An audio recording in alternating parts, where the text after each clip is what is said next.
Disclaimer: the views expressed on this episode of Perspective Platoon with Prateek are solely the opinions of the host and the guest. The content of the conversation is not reflective of the institutions or establishments mentioned therein. Take all these opinions with a pinch of salt and a dash of lime if needed. Namaskara, good morning, good afternoon, or good evening whenever you're watching or listening, and welcome to this episode of Perspective Platoon with Prateek. My guest this week is Joshua Rolf, whom a lot of people within our common circle like to call Josh. In this episode, we cover quite a few topics associated with his interest in music and the things that he's doing behind the scenes. And we also spoke about some of the psychology associated with the poems that he shares on Facebook. And I'm certain that there's a lot that you can relate to from everything that Josh shares, about his experiences on this podcast. So without further ado, I present to you Joshua Rolf on this episode of Perspective Platoon with Prateek.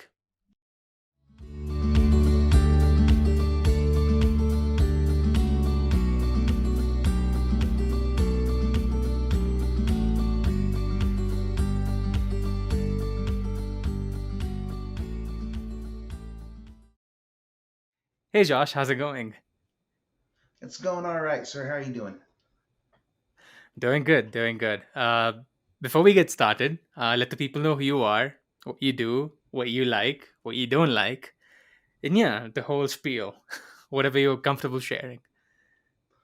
All right. My name is Joshua Rolf. Currently, I work at the UCO food court as a supervisor for Chick-fil-A.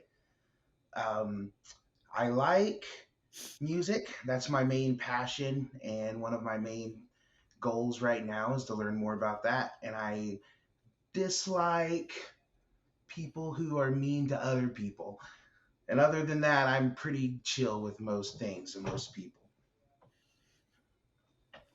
Cool, cool, cool. That's a great place to start. So, starting with music, when did you sort of discover this bug for music? So I've always listened to music, obviously, like most people growing up, but it was always like a background thing and something I was only peripheral into. But around 16, I think I started becoming depressed and stuff like that. And music is the main thing that I use to help me cope with the stress of life and whatnot. So I think around 16 is when I really started getting into music, and around 20 or 21 is when it became like my main thing that I would use to get through the day. Hmm. So, how do you sort of engage yourself with music? Like, what do you do? Because I know you do tend to write some poems, but other than that, what are some other things that you do? So over the last year, like around I'd say 4 or 5 months into the quarantine that we went through in 2020, I purchased a program called Fruity Loops, and it is a DAW. So it's a digital audio workshop, something like that, where software, something like that. But it's a program on which I make mostly electronic music, but I have been learning musical theory, and I watch a lot of like informational stuff on YouTube about it. My end goal is to be a DJ or music producer, and so yeah, that's how I'm engaging it with currently. And I've been writing poetry for a long time, and in my head it's always been like a song, but I before I didn't know how to translate it to that, so it was poetry. And yeah, that's kind of how I engage with music now. I'm learning. It's been about a year, and so yeah, that's how I do it on on the old computer usually. Right, right, right. I mean, it's good that you've gotten a start, right? Irrespective of whatever sort of holds you back from it. I'm sure it sort of helps you cope with a lot of things. Oh yeah, big time. It's a great exercise for the mind. It's hard to keep track of like all the information and stuff, but I enjoy learning from it quite a bit. Hmm. Gotcha. What is maybe the most interesting thing that you've sort of found since you've started learning about music theory? Hmm. Hmm. Well, for the most personal discovery is that I it wasn't quite as easy as I thought it was going to be, and so but then after you get past a certain barrier, it becomes a lot easier to learn. So once you get a base of information down, it becomes a lot easier. And I, for some reason, I was expecting it to be the other way around. But learning kind of how close to math music uh, is been a big eye opener. And once you learn like that key component of what math and how it plays into music, it becomes a lot easier and a more like a problem, which can be fun to solve sometimes. Interesting. What kind of math is involved in working around music? So there's direct math. So there's a thing called the circle of fifths, and it's a graph that you basically make with the notes and the chords of a song. So basically, there's literal math notes assigned, and you're supposed to find certain numbers, and those will harmonize together. And so there's direct math, and then there's kind of more what I think conceptual math, as in like you have two beats on one bar and then you hold back a beat for the next to create rhythm and stuff like that. So there's literal math in the graphs and stuff like that, but then there's like conceptual math that you kind of play with as you're making the songs. Interesting. Interesting. Has that made you like math more? Or have you always been a person that liked math? Or um, yeah. So I've actually always liked math. It's never Okay. bothered me, and except with the exception of geometry, for some reason I had issues with geometry. But with the exception of that, I always picked it up really quickly and enjoyed it because I like to solve problems, and usually that's exactly what math is. Um, in high school, I did really well in algebra, and eventually, I was able to solve problems more easily in my head than on paper. So I had to learn how to solve on paper more because my teacher, like, he thought I was cheating or something like that. So I've always liked math, so I'm not afraid of it or opposed to it. Now, I will say though, since high school, I have not been practicing or anything like that. So it doesn't play as big a part of my life, except for while I'm at work. Obviously, I deal with quite a bit of math. But yeah, so I've always liked it quite a bit. And it's a universal language, so kind of binds us all together. I like that aspect of it. Interesting. I've never really heard someone specifically call it a universal language. Why do you think that is? Well, because one plus one equals two for everyone. So no matter where you go or what you do, this is three. Rather their names for those numbers are different in every language. But if I made two lines in the sand and added one more line, that's three for everybody. So in that way, it's one of the big things that kind of brings us all together. Huh, that's an interesting way of looking at it. Never really thought of that way. Thought of it that way, rather. Excuse me. Um, what were some other things like, for example, correct me if I'm wrong. You did sort of mention that math, or you didn't expect math to be as much of a part of the process as it is. But what are some other things that you didn't necessarily expect to be part of the process that actually are a part of the process? Let's see. A big thing was coming to terms with like how much you know and being able to accept like where you're at in the process. So it's easy to let yourself become discouraged easily during it, and so right when you're first doing it, you're like, oh no, this is terrible. I'm like really bad at this, and then you've really got to kind of come to terms with, yeah, of course you're bad at this. You just started this, so there was some self discovery in that, and knowing that I could push through. Normally, when I'm doing tasks, if I'm not great at it, I just end up stopping it right away. But this was one that I really, because it was so important to me, I persevered. And so I learned a lot about myself from what I've done with it so far. That's great. Yeah, and you mentioned something really important over there about how sometimes it's easy for us to sort of stop doing something because it becomes hard. But then if it's something that you really want to do, you sort of tend to keep yourself going. So that's it's awesome that music is that thing for you. Um, I think you sort of mentioned this earlier, but what kind of music are you mainly interested in? So I'm interested in most kinds of music, I would say, but my big passion right now and what I'm trying to move forward with is EDM. So Hmm. it's such a broad genre. I mean, obviously you hear it and you know what it is, but there's so many things that you can do within that genre that completely subvert like expectations, and you can find your own, like, I don't know, your own voice in it a little more easy because of how adaptable to sound that EDM is. Hmm. What are some things about EDM that someone like you spots that someone like me wouldn't spot?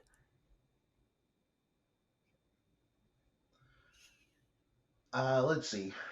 Well, I guess that the main thing would be the things that I've learned since producing myself.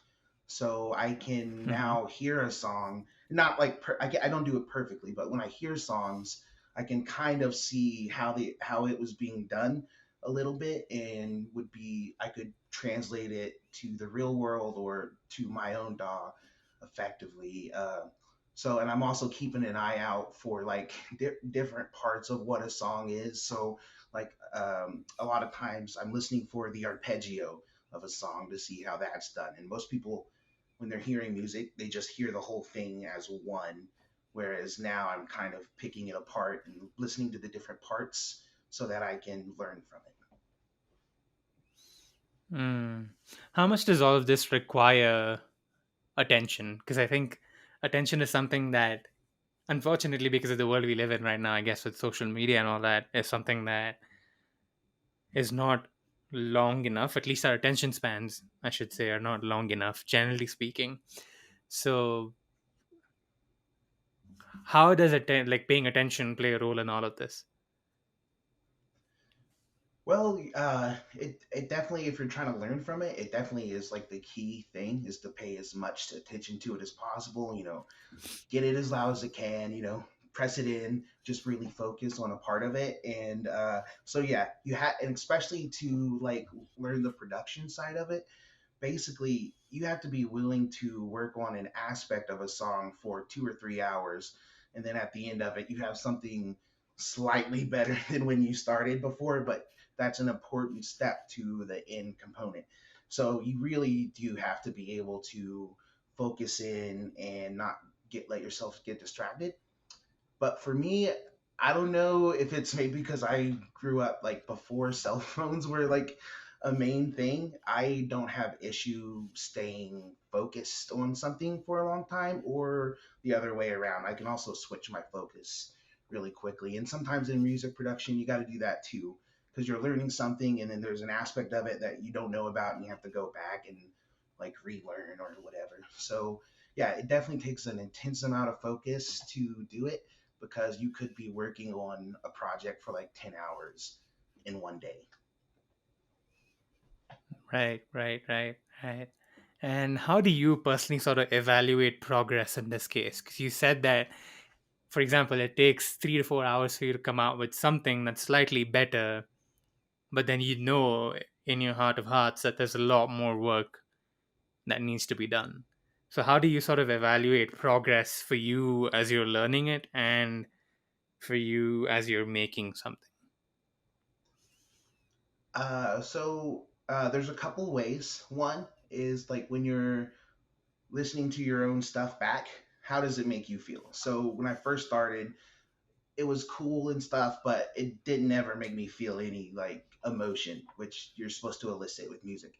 And now, when I listen to it, I can feel it, and I can actually know when I'm being bored or whenever that. So listening to it is one way to evaluate it. I also am lucky enough to have a friend who is a music producer currently, and I can sense things. He's been kind of helping me through this whole process, and I've been sending things to him. So I get direct feedback as well.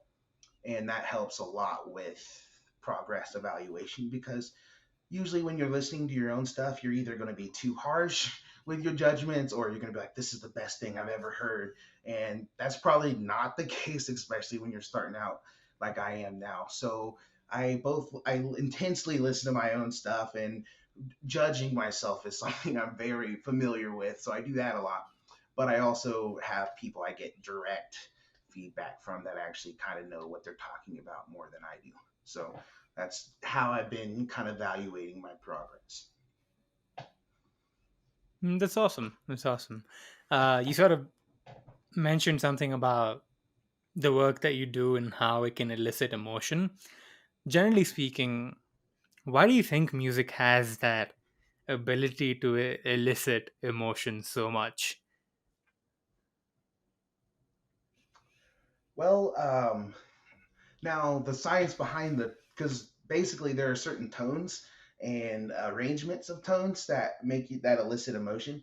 And I don't know what the science is behind those tones. And I don't know if that science is actually known, but you can do it with just notes. Like early orchestral music kind of showed that. Like, even though there's nothing being said or information being transferred, somehow we're getting emotion from it. So I'm not sure how that works scientifically. I'm sure it's something to do with uh, risk and reward signals in our brain or something like that.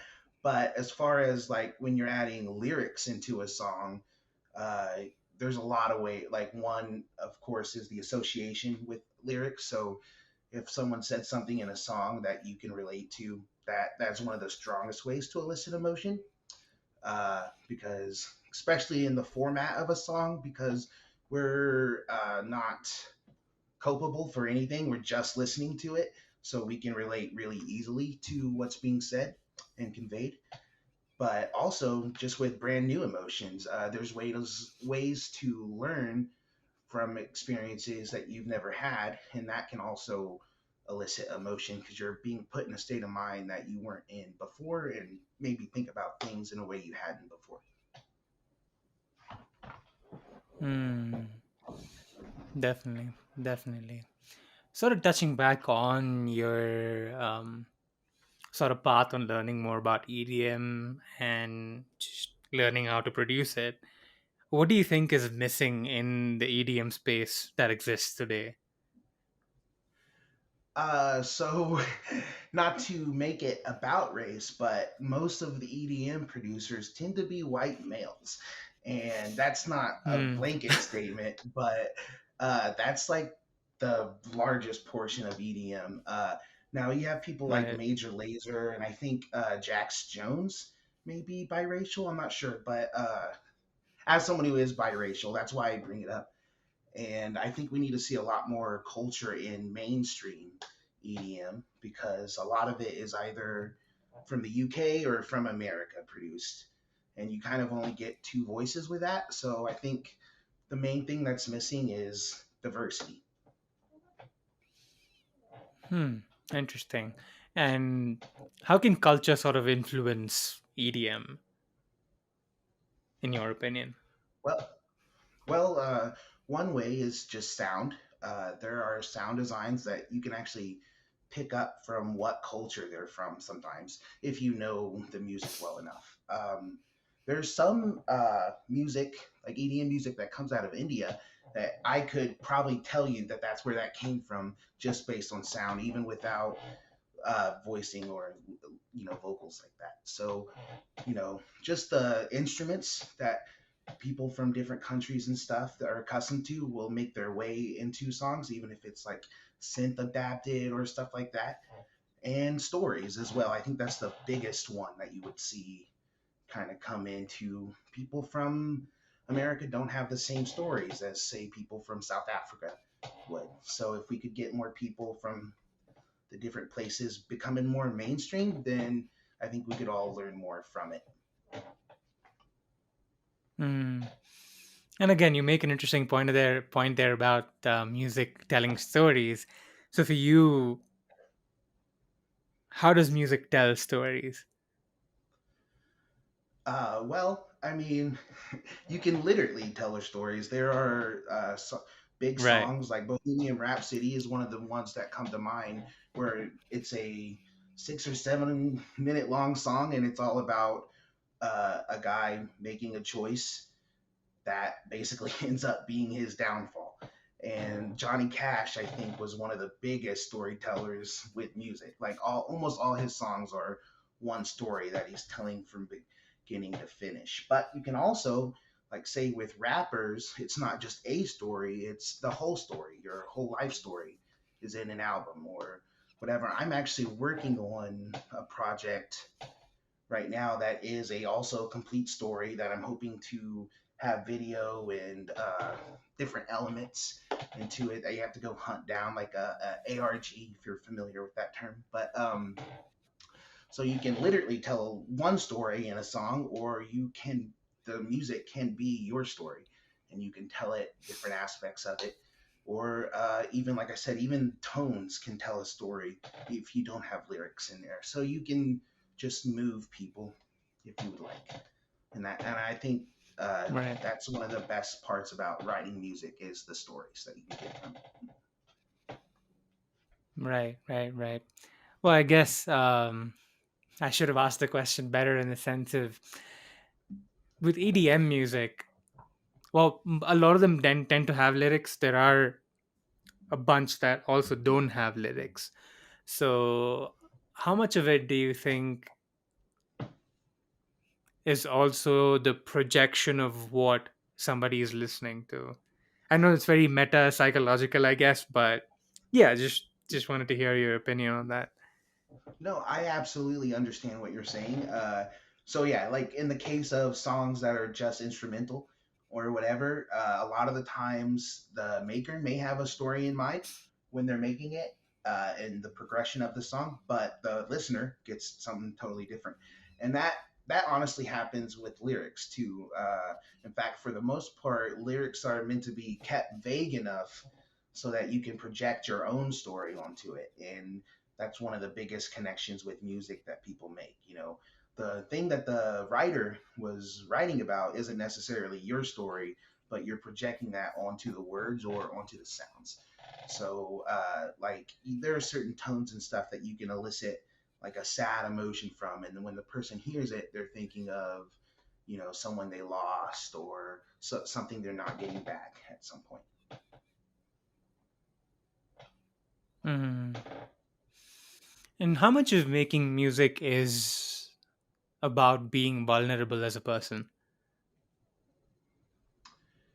Man, I would say that if you're actually trying to achieve good music, then you need to be 100% vulnerable. Now, that doesn't mean that you have to give everything that you have out, and it doesn't mean that you have to like cry every time you write a song, but you have to be willing to go to where the song needs you to go. And sometimes that does mean being more honest than maybe you would be in just a regular conversation or something like that. So I think that to make impactful music, you have to be willing at least to be 100% vulnerable. Yeah, and going back to something you said earlier about being able to relate through music, is it that vulnerability, in your opinion, that helps us relate a lot more through different music? Yeah, and I kind of mentioned earlier, like when you're passively listening to music, you're allowed to be more vulnerable because you're not necessarily taking a part in the conversation. You're hearing it. So and with that, it's kind of like almost a personal vulnerability. Are you going to allow yourself to feel the emotion of this song this one time? So there is a lot of vulnerability when it comes to listening to music as well, I think. Hmm.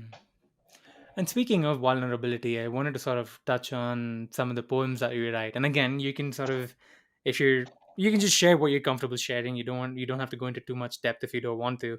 But I do notice that a lot of this comes from a certain place. Now, we Yeah. all have those certain places mentally, and that take us different places, and our way of expressing that is through writing or doing something. So have you ever had those moments in writing poems where you were like, Wow, this is too much for me to even comprehend.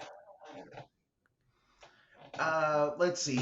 I think I might have had those moments, but then I'm like, if I'm thinking that, that might mean this doesn't actually make any sense or something like that, or this might have gone too far and Hmm. isn't actually what I feel anyway. So yeah, I've had moments, and of course there have been things that I've wrote and then never put out there for those reasons, probably. Right.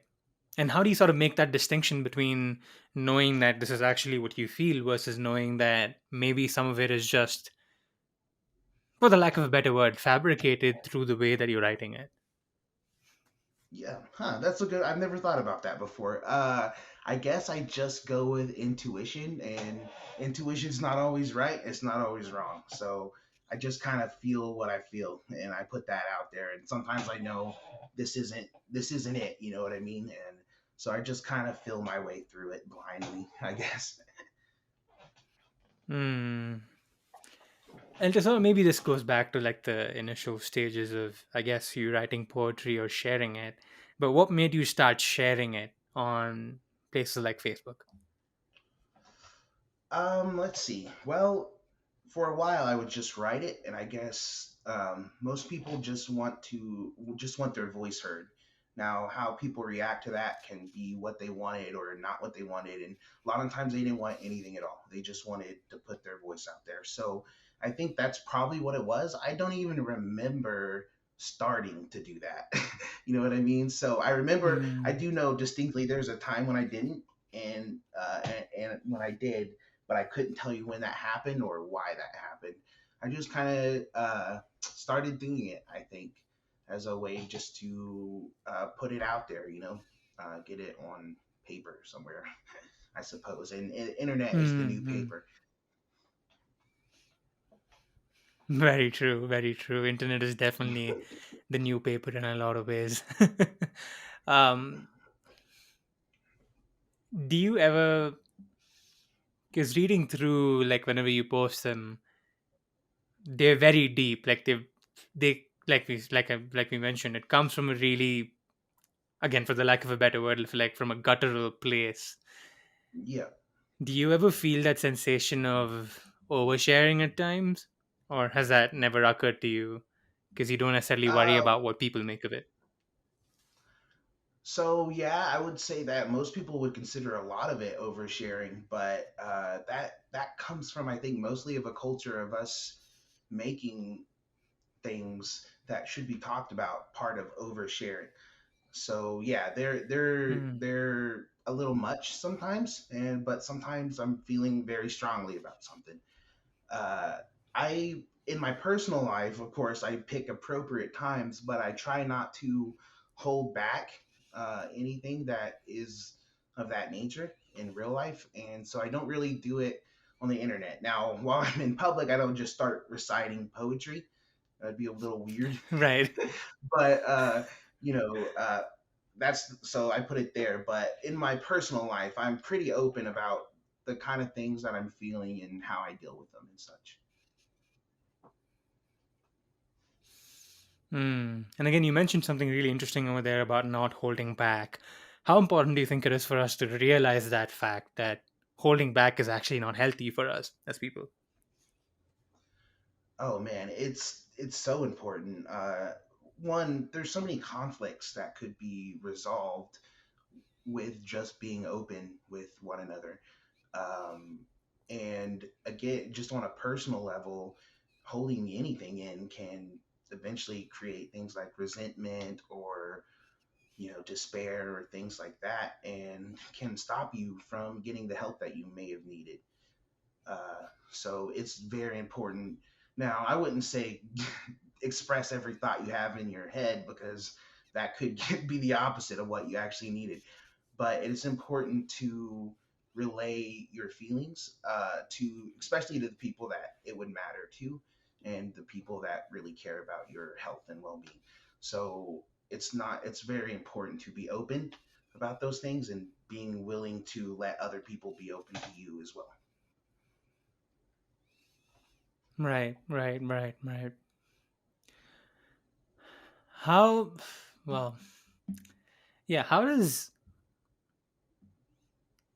just sharing in general, where was I headed with this, sort of help you? Because I know you sort of said that it helps you sort of just put it out there because you don't want it to just sit within you. But, well, I guess I could frame it better. Like, have you ever felt moments where you were reaching a breaking point? And again, you don't need to go into specifics if you don't want to, but have you ever felt that you were reaching a breaking point and your way to sort of fix that was to just put it out there? Um, a breaking point, I'd say maybe not, but maybe that's because I put it out there already. So I know, I mean, Hmm. obviously, there I have times that are worse than others and stuff like that. But I have not done that as like eruption result. It's more of kind of Hmm. letting the gas out as it comes in, I guess, for lack of a better word. But yeah, I've Right. never really done that as like a desperation move. I'm not saying that's what you were Hmm. describing, but and that does happen with people. But for me, it's always been more just about expressing and not so much saving myself. But that's a part of the whole thing. I think is overall is something I use as, I don't know, coping mechanisms or something like that. Right. Right. Right. So basically, like, if I'm not mistaken, you're very conscious when you're sort of sharing it. It's not sort of like a out of the spur kind of moment where you're like, oh, I have to share this and put it out there. There would definitely be moments where that is the case, where I just wasn't thinking about it and I Gotcha. just kind of needed to get it out there. But a lot of those things actually tend to take, several minutes or 10 to 20 minutes to write. So you actually have like a lot of time to come to term with what you're watching, and how I write them also helps with that because it's usually, even though it might be sad or depressing at times. Like I took time to structure the writing, so I really had to think about what it was I was putting out there for the most part. Right. And how has it sort of helped you articulate your thoughts? Uh, Great. So, but it it helps a lot. But honestly, my thoughts run a little too much quick that I could ever put onto paper or into words. So, like, is it the full effect or the full scope of what I was thinking in that moment?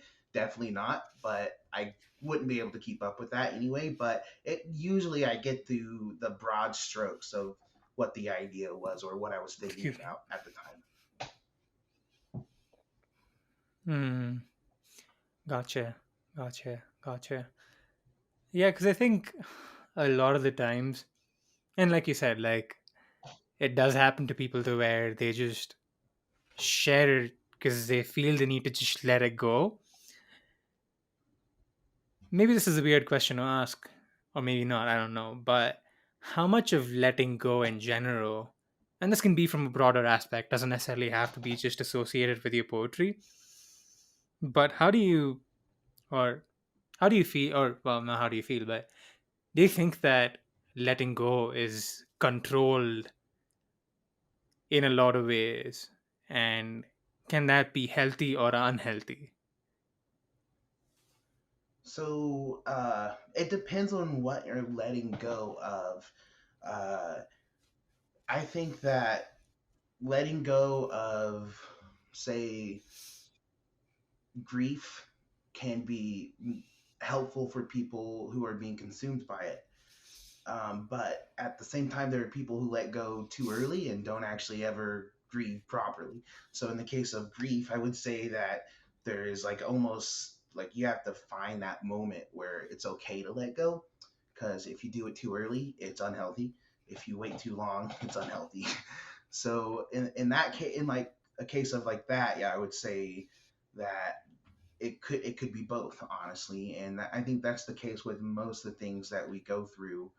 um, you know, if you have feelings for someone that just aren't ever going anywhere, you probably do want to let those things go. But at the same time, if you do that instantly, then you could be missing out on something.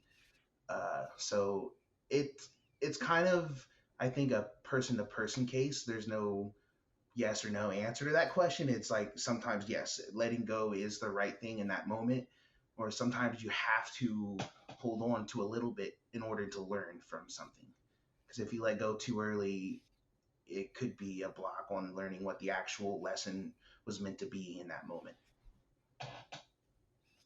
Right, right, right, right. And you saying that, I guess this is a bad example, but I mean, it's coming from someone who's never been in a relationship. But I guess when people sort Mm. of move on quickly, well, I guess that could be a good example of you, like what you just said about letting go and how you're not giving yourself enough time to process what has actually happened. Yeah, exactly. Yeah, exactly. So if you're just like putting it out of your mind instantly and not really absorbing the moment, then you have not progressed in any way. Even though it like hurts more often that time, almost every time, holding on hurts more than letting go usually.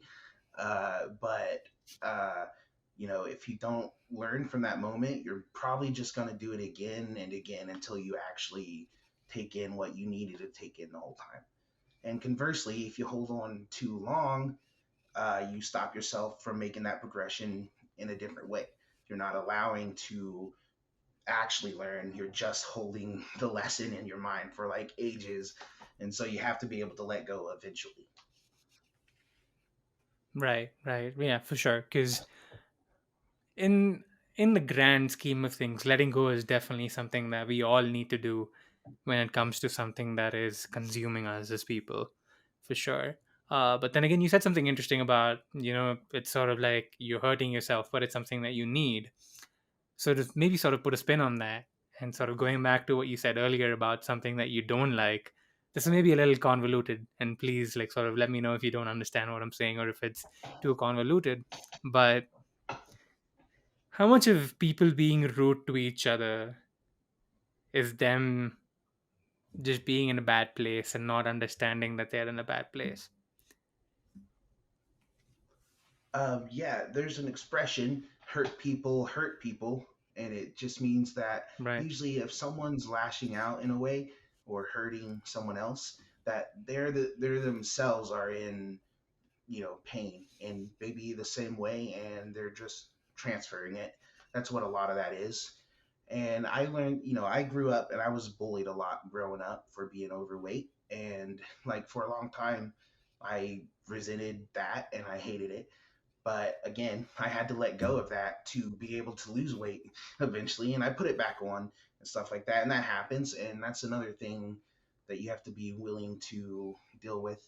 But yeah, a lot of a lot of what people do is a reaction to their own hurt, or if in the case, or being mean or saying unkind words. Like a lot of it is coming from something that is happening in their lives that you just don't know about, and that's an important thing to remember when dealing with people. So I said that I don't like when people are being mean to people, but I it's not that I feel any animosity towards the person because I know that, but I also don't tolerate that being done to me or to the people I know or care about, or really anyone.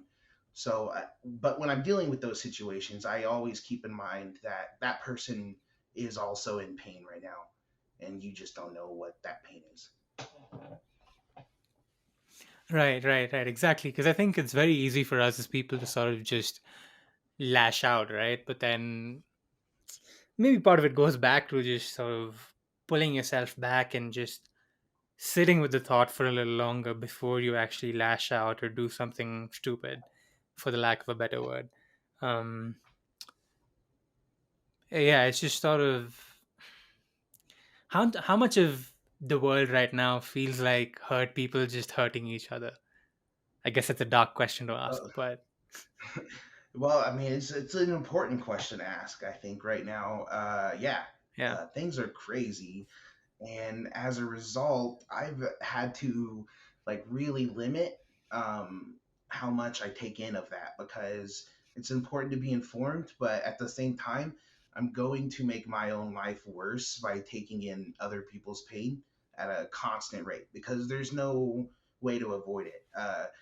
like I watch YouTube for like silly thing, well, learning music, but also silly things like gaming and stuff. But while I'm doing that, I still get suggestions of videos of this and that happening or riots and stuff like that, especially since COVID, where one, we're being hurt by our governments in some cases. I'm not going to say who's who, but so we're feeling that, and we have more time to realize what's happening, and with the addition of uh, increasing ways to see people, like all that information is coming back to us and feeding back in pain outwards as well. So like right now we're like kind of stuck in a cycle, I think. uh, the election did that here in America big time. A huge cycle of people just yelling at each other for disagreeing. And that literally got no one anywhere the whole time. So yeah, a lot of like everyone right now is reacting to pain, and the only real way to break out of that cycle is for someone to be like, you know what, I'm not going to yell it. I'm just going to help now. So, but as humans, it's hard for us to do that because it's like I don't know, it feels like an ego thing to admit like what you're doing is not working anymore. You have to do something else. So I think that's kind of the world we live in now. Is we're in like a feedback loop of people shouting and just getting on each other's nerves and stuff like that.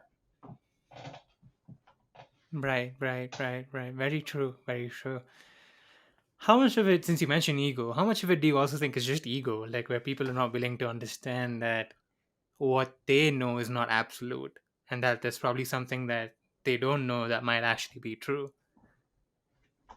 Oh wow, yeah. So I actually had a discussion about this at work because an incident happened where someone didn't want to do something because they didn't want to be seen doing this task, even though it was a normal task, and they lost their job as a result of that. And it was just an ego thing. There was nothing out of question for the task. It was just they didn't want to, like, oh, I don't want to be seen doing that.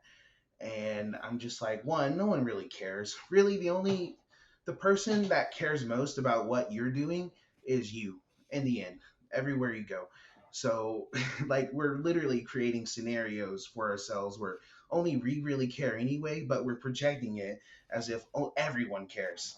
Everyone wants me to be like this. And in the end, it is just ego. And you're creating problems within yourself that like do not help you and do not help anyone else. And now ego also has a place for our survival because it's literally the thing that keeps us alive. We have a sense of ourselves and can make reactions based on that. So you can't get rid of ego because it's a part of us, but what you brought up is like really considering like what you see and what you're perceiving isn't the whole story. And everyone has a part to play, and you're not the smartest or strongest person in the room.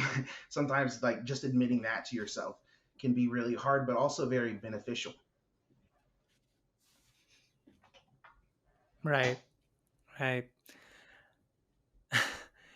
Now that you sort of mentioned that example of something happening at work, just sort of like to sort of maybe expand on that thought a little more about us just sort of projecting things. What do you think it takes for us to realize that we are actually digging our own graves by thinking, well, not literally, but by thinking that everybody's thinking about what I am doing? Oh man, I think that most of the nervousness and anxiety that people feel for different things comes from the fact that you're perceiving how they perceive you, and you literally can't do that. You don't know what their head is like. So one, it's like a fruitless task to begin with. You're starting off at a task that cannot be accomplished, but you're doing it with like almost every inch of your like being is like working towards how other people perceive you, and it can be such a detriment. One of the best advices I ever got for public speaking or interviews and stuff like that is that everyone is thinking about themselves in that meeting. So if you go to a board meeting, most everyone is not thinking about how you look, they're actually thinking about how they look. And Like if you think about how you go into a meeting, that's true. You're thinking about how is everyone looking at me, and that's what everyone in the room's doing. So like just knowing that simple fact that your perception of yourself can only be held by you, and while you can influence your perception, they're always going to have their own frame of reference for who you are and what you're about and how you're presented in that moment.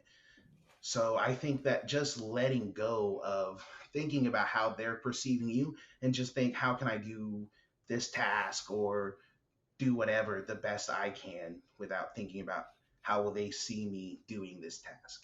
Because that just ends up building walls for yourself that do not exist, even in their heads. They really don't care how you look in that moment, usually. Right. Yeah, very true, man. Very true. To sort of taper off into the latter stages, just a couple more questions before we go into the word association game. Firstly, and this is a very loaded question, I guess, but how do you think we could heal ourselves as people? Wow. The biggest change that you'll ever see in a person is when they can empathize with someone else. So once you can really kind of like conceptualize uh, what pain is for other people, because that's one of the biggest thing is most people only ever think about their own pain because a lot of times it's overwhelming, and that's all you have to go off of, right?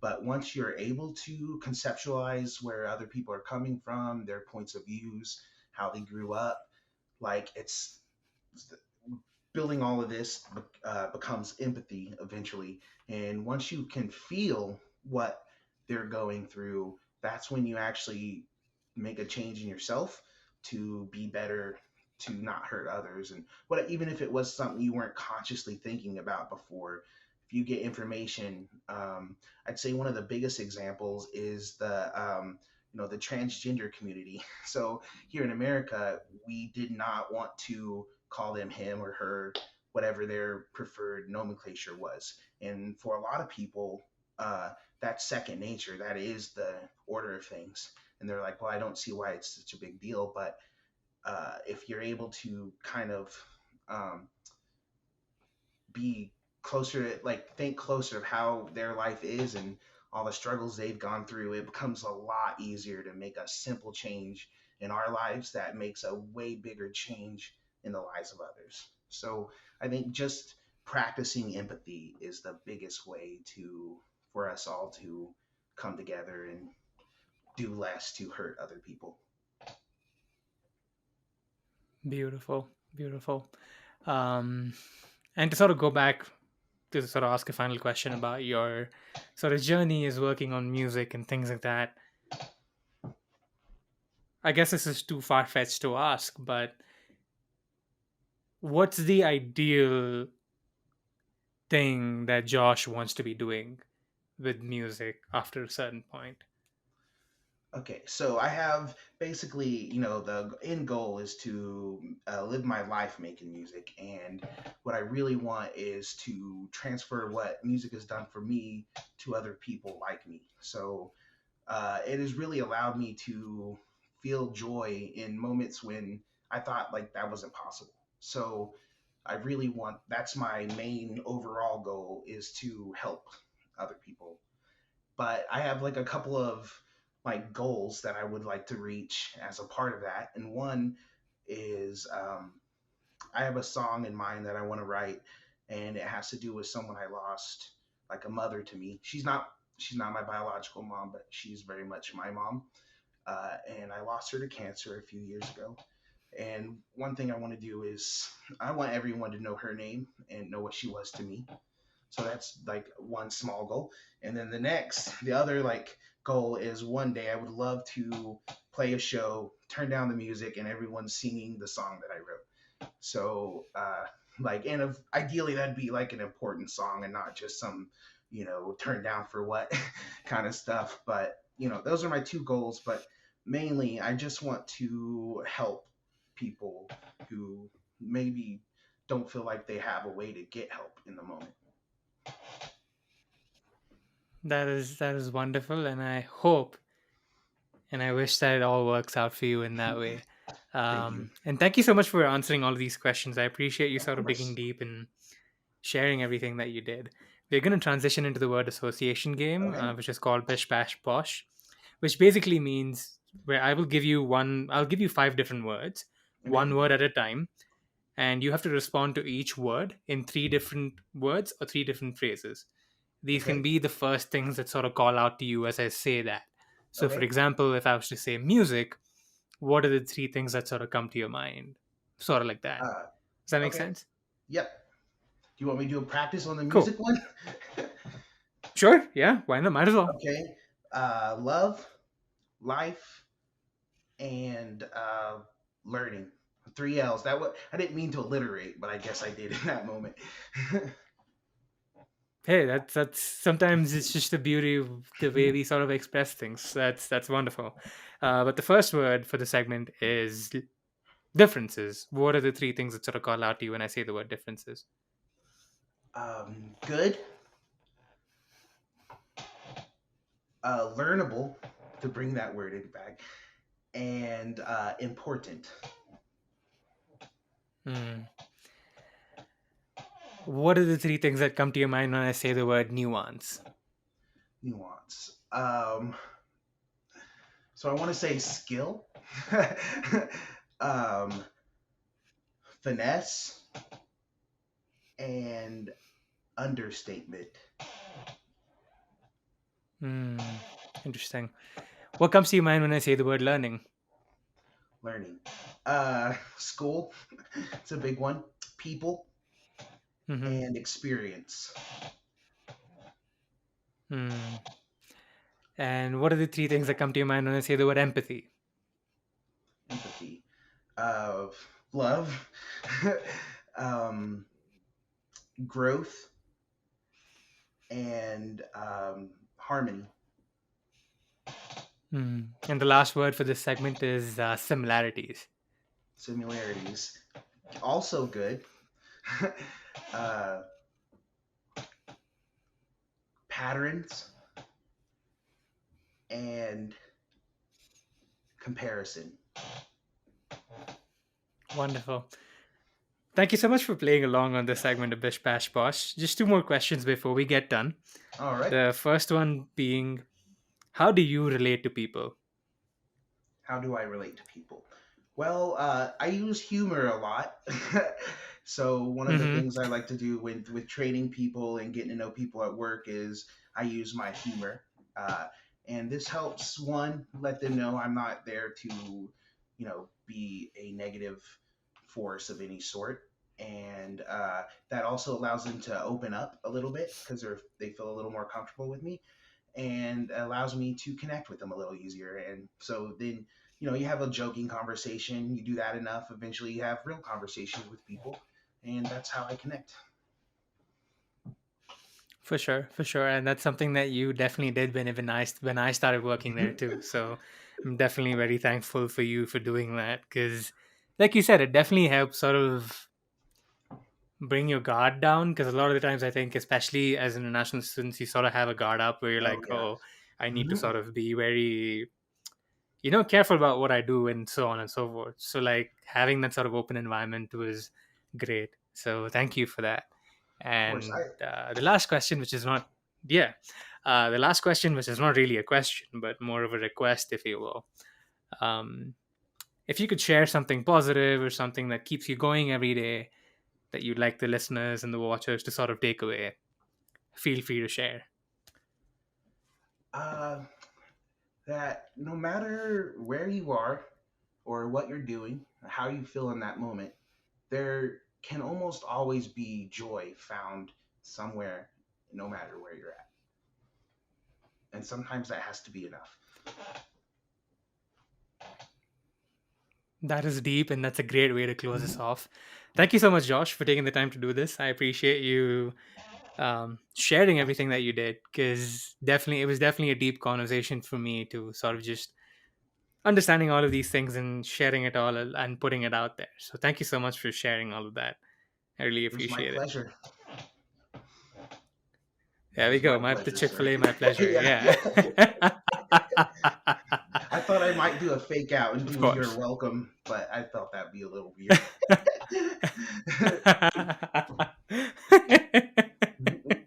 Fair enough. Fair enough. And for those of you listening and watching, thank you so much. We'll see you next time. Thank you for watching this episode of Perspective Platoon with Prateek featuring Joshua Rolf. Make sure to mention in the comment section below some things that you found interesting, intriguing, or relatable about this conversation. Make sure to also check the description box below for other sources of information and content that we've talked about today. Like this video, share it around, and subscribe to the channel and hit the bell icon to never miss another episode. And thank you once again for joining in on the conversation. Until next time, stay safe, take care, and don't forget to keep your mind open to different perspectives, because you never know, random relatability might just be around the corner.